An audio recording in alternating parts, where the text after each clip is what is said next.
হাসরের ময়দানে এই নামাজ দিয়ে আপনাকে পরীক্ষা করবে, আমাকে পরীক্ষা করবে যে দুনিয়ার মধ্যে বান্দা আমাকে সিজদা দিচ্ছ কিনা। এটা দিয়ে কিন্তু আল্লাহ সুবহানাহু ওয়া তাআলা পরীক্ষা করবেন। আল্লাহ রাব্বুল আলামিন বলেন, ইয়াউমা ইউকশাফু আন সাক ওয়া ইউদউনা ইলাস সুজুদি ফালা ইস্তাতিউনা খাশিআতান আবসারুহুম তারহাকুহুম যিল্লা ওয়া ক্বাদ কানু ইউদউনা ইলাস সুজুদি ওয়া হুম সালিমুন। সূরা কলম আয়াত 42-43। আল্লাহ রাব্বুল আলামিন বলতেছেন, ইয়াউমা ইউকশাফু আন সাক, হাসরের ময়দানে আমার রব, আমার মালিক আল্লাহ সুবহানাহু ওয়া তাআলা ওনার কুদরতি পায়ের গোছা খালি করে দিবেন। খালি করে দিয়ে বলবেন কি, যে এই বান্দা, এই বান্দা, এই বান্দা, দুনিয়াতে আমাকে সিজদা দিয়েছো, দুনিয়াতে নামাজ পড়েছো, 5 ওয়াক্ত নামাজ ঠিকমতো আদায় করেছো। তখন সবাই বলে হ্যাঁ হ্যাঁ পড়েছি পড়েছি, সবাই বলবে।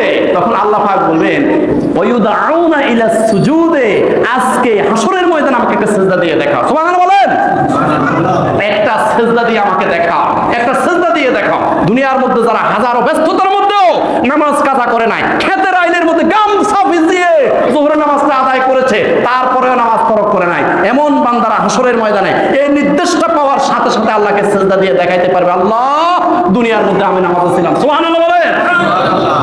কিন্তু যারা দুনিয়ার মধ্যে আরাম আয়েশে কাটিয়েছে, বিভিন্ন অজুহাত দিয়ে নামাজ পড়তো না, তাদের পেট কাঠের মতো শক্ত হয়ে যাবে, কাঠের মতো শক্ত হয়ে তারা পেছনের দিকে পড়ে যাবে।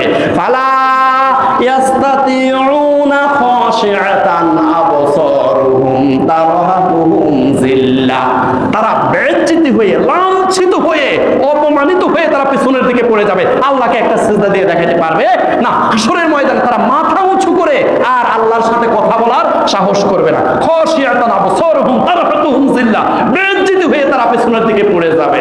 ওহুম সালিমুন। আল্লাহ পাক রব্বুল আলামিন বলে যে দুনিয়ার মধ্যে তো তারা এরকম পিঠ তাদের কাঠের মতো ছিল না। দুনিয়ার মধ্যে যখন আমি নির্দেশ দিয়েছিলাম ওহুম সালিমুন, তারা দুনিয়ার মধ্যে সুস্থ ছিল, তাদের পিঠ কাঠের মতো ছিল না। আর দুনিয়াতে নামাজ না পড়ার কারণে, বিভিন্ন অজুহাত দিয়ে নামাজ না পড়ার কারণে এই হাসরের ময়দানে তাদের পিঠ কাঠের মতো হয়ে গেছে। আল্লাহ পাক রব্বুল আলামিন বলবেন, ওহুম সালিমুন, দুনিয়ার মধ্যে তো তারা সুস্থ ছিল। সুস্থ কিভাবে ছিল? তাদের মেরুদণ্ডগুলো আল্লাহ পাক একটার পর একটা, একটার পর একটা জয়েন্ট লাগিয়ে কি সুন্দর করে এমন পরিপাটি রূপে আল্লাহ রাব্বুল আলামিন সৃষ্টি করেছেন। রুকু দিতে পারবে, সিজদা দিতে পারবে, দাঁড়াইতে পারবে, বসতে পারবে, সব কিছু করতে পারবে, এমন ভাবে আমি আল্লাহ সৃষ্টি করেছিলাম। সুস্থ ছিল এই বান্দা, কিন্তু সুস্থ থাকার পরেও আমাকে সিজদা দেয় নাই, আর আজকে পেট কাঠের মতো শক্ত হয়ে গেছে। তাই আমার বান্দা আমাকে আজকে একটা সিজদা দিয়ে দেখাইতে পারলো না। খুজুহু